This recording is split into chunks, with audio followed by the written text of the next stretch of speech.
A pleasant good evening from Painesville and welcome to Newsline on ELBC Radio. 60 minutes of news presentation from and about Liberia, Africa, and our global village. Today is Friday, February 13, 2026, and I'm Basta Talo presenting in the top stories.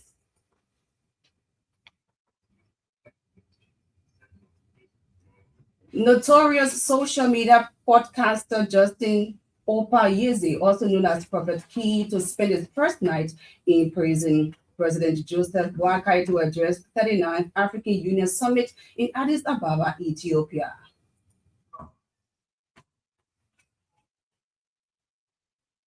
Finance Minister Augustine Kafon appointed chairman of ECOWAS Convergence Council of Ministers and Central Bank Governors. And in foreign news, South African President Cyril Ramaphosa vows to deploy army to fight criminal gangs and illegal mining. These news in Liberian, English, and French. The weather report, sports, and a roundup of our foreign news are all packaged in this edition of ELBC News. Now, but first, we'll go over to William Elton Jabba for a bulletin of news.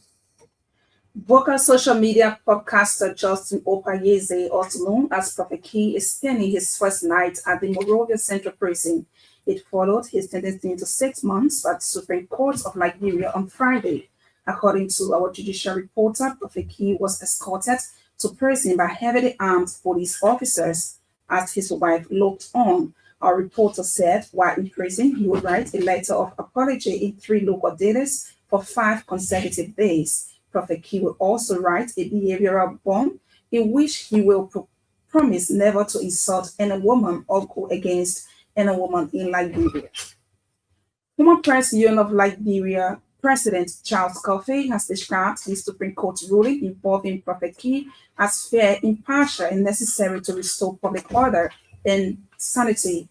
Mr. Coffey says the court's judgment demonstrates that Liberia remains governed by the law, that's rule of law, and that all citizens are subject to due process. He reminds the public that Article 28 of Liberia's constitution guarantees due process rights for all citizens, while Article 15 protects freedom of speech and press, but also requires responsibility in the exercise of those freedoms. Mr. Coffey also referenced provisions connected to the Kamara Abdullahi Kamara Free Speech Act, noting that while free expression is protected, it must not threaten peace or national security. He is calling on Liberians to respect the court's decision and continue promoting peace, responsible speech, and national unity. Mr. Coffey further cautioned Liberians across the country who continue discussions on the importance of law, justice, and responsible public conduct to see the Supreme Court's decision as ensuring justice and the rule of law. President Joseph Boakai will on tomorrow address the African Union Summit in Addis Ababa, Ethiopia. President Boakai's address will center on pertinent regional and global issues. The president will call for stronger collaboration and inter-regional coordination in addressing rising geopolitics, extremism, and transnational crimes. According to a dispatch, the Liberian leader is expected to support the elevation of Africa's position from a non-permanent member to a permanent one on the UN Security Council. President Boakai is also expected to update AU on the gains his government is making to improve citizens' access to quality health care, education, sanitation, and electricity, among others. The president, during the 2-day annual event, is also expected to hold strategic bilateral engagements with investors and his counterparts for investment and partnership purposes. President Joseph Boakai has issued Executive Order Number 158 establishing the Liberia Corporation for Strategic Investment as a special presidential project. The LCSR was established to draft the implementation of the government's strategic partnership agreement with Afriland First Holding. The executive order gives full effect to the government's commitment to sustainable economic transformation, enhanced resource mobilization, and inclusive national development. A statement from the executive marshal says the LCSR is conceived as a joint venture vehicle that will serve as the principal instrument for implementing strategic national development initiatives under the partnership agreement. Under the agreed ownership structure, the government of Liberia will hold 80% ownership in the LCSR. On this share, 60% of the government's equity shall be equally distributed among Liberia's 15 counties at 4% per county, while the remaining 20% shall be retained by the central government. The release added that the Afriland First Holding will hold 20% ownership with a minimum of 10% of its shares to be opened for public and industry participation, including commercial banks, insurance companies, government entities, and other qualified institutions. Meanwhile, the Minister of State without portfolio has been directed to coordinate the immediate establishment and operationalization of the LCSR. Minister Mamaka Beleti has also been mandated to initiate pilot projects in rural development, agriculture, infrastructure, rehabilitation within 12 months. Minister Beleti will collaborate with relevant ministries to complete all legal and administrative requirements for legislative ratification and institutionalization and submit quarterly progress reports to the Executive Order number 158 is issued pursuant to Article 50 of the Liberian Constitution, which vests executive authority in the President to ensure the faithful execution of laws, programs, and policies in the national interest. According to an executive national release, the order shall remain in force for a period of 1 year, during which the government will pursue legislative ratification to transition the LCSR into a permanent statutory entity. The LCSR's mandate is anchored on mobilizing and international financial and technical resources for strategic development projects. Finance and Development Planning Minister Augustin Gafuan has taken over as chairman of the ECOWAS Convergence Council of Ministers and Central Bank Governance. In his acceptance speech, Minister Gafuan expressed deep gratitude to fellow council members for entrusting Liberia with the responsibility, describing the moment as consequential in their collective journey. He paid tribute to his predecessors for their exemplary leadership and pledged to build upon their achievements.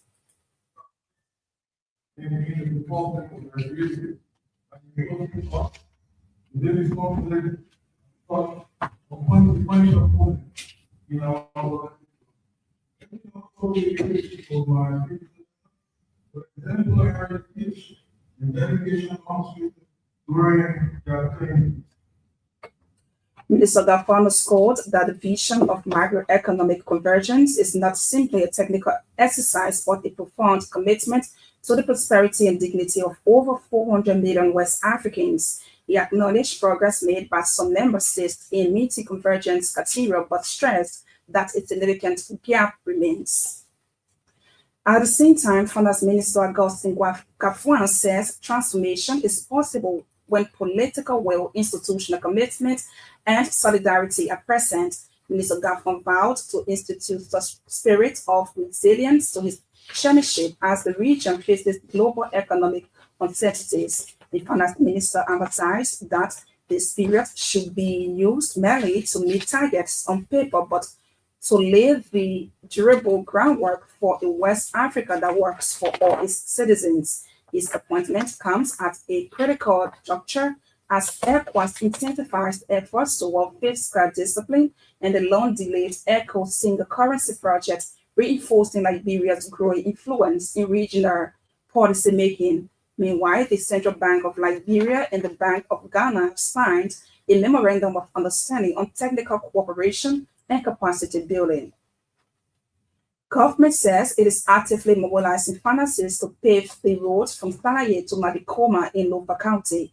According to the government, the Kuwait Fund, Badiad, Saudi Fund, and OPEC have all committed finances for the project. Finance and Development Planning Minister Augustin Gafuan made the disclosure on Friday at a news conference in Monrovia. The financing will mobilize from Badia and the Kuwaiti Fund, and another finance here we're concluding with is the OPEC Fund for International Development, OPEC. So we have enough money to be able to clear that stretch. Minister Gafon said Badbia, the Kuwait Fund, and have committed to providing the finances for the road from Saraya to Konya.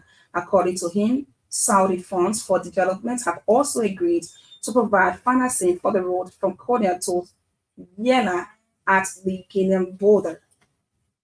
The Economic Community of West African States ECOWAS Commission has released its 2024 report on the progress of the postal sector.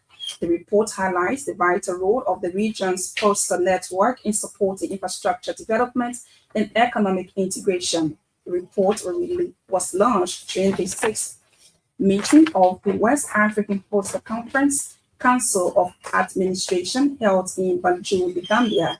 According to the findings, West Africa currently hosts 2,800 non-permanent post offices, with 972 of those now electronically connected, a key indicator of the sector's ongoing digital transformation.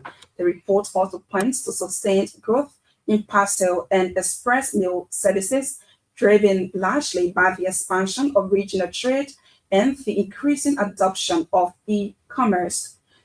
Despite these gains, the report acknowledged persistent structural challenges, including low post office density in rural and underserved areas, as well as disparities in digital connectivity among member states. Former culture ambassador and executive director of the Crusaders for Peace, Julie Andy, is craving government's financial support to host the 2026 Golden Image Awards. The annual event recognizes Liberians home and abroad, as well as international personalities, for their contributions towards Liberia's rebuilding process. Ambassador Andy is also commending international organizations and the Liberian government for their continued support since the inception of the Golden Image Awards. She further disclosed that last year's event was marked by a lack of funding for the implementation of the prestigious Golden Image Awards. The former culture ambassador spoke recently in Monrovia when she presented awards to winners of the 2025 Golden Image Awards.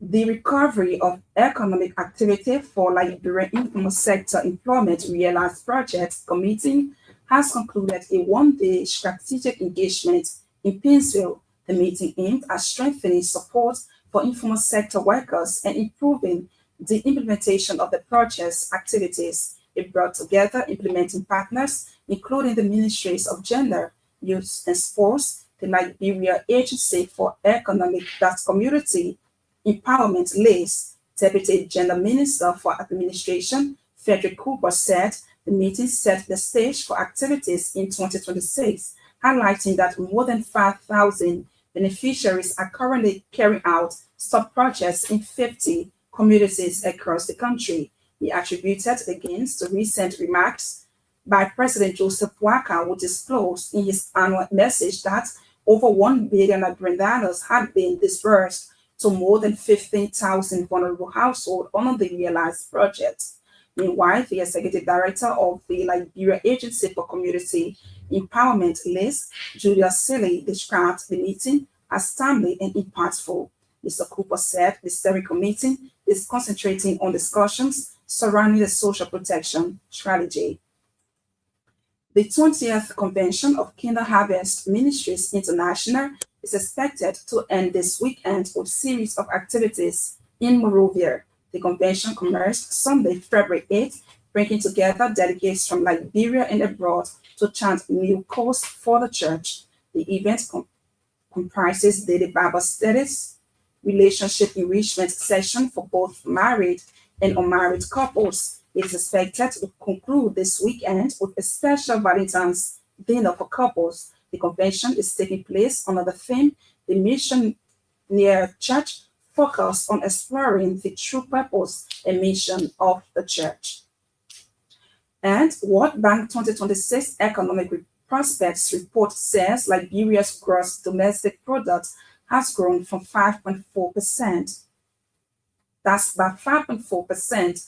According to the report, Liberia is currently among countries with emerging markets and developing economies. The report captured global trade, commodity markets, global inflation, financial developments, and advanced economics, among others. It noted that the global economy has also shown notable resilience in heightening trade tensions and policy with support for countries that are captured in the report. The rapid growth of Liberia's gross domestic product, according to the report, demonstrates government's determination to improve macroeconomy. Olameto Java there with the news bulletin. She makes a return later with the weather report and international development. One of the big stories we are following this evening, President Joseph Boakai to address the 39th African Union Summit in Addis Ababa, Ethiopia. They say every long rope has an end, but one cannot predict if this is the end for Boca social media podcaster Justin Opayeze to stop publicly insulting women and members of the Supreme Court.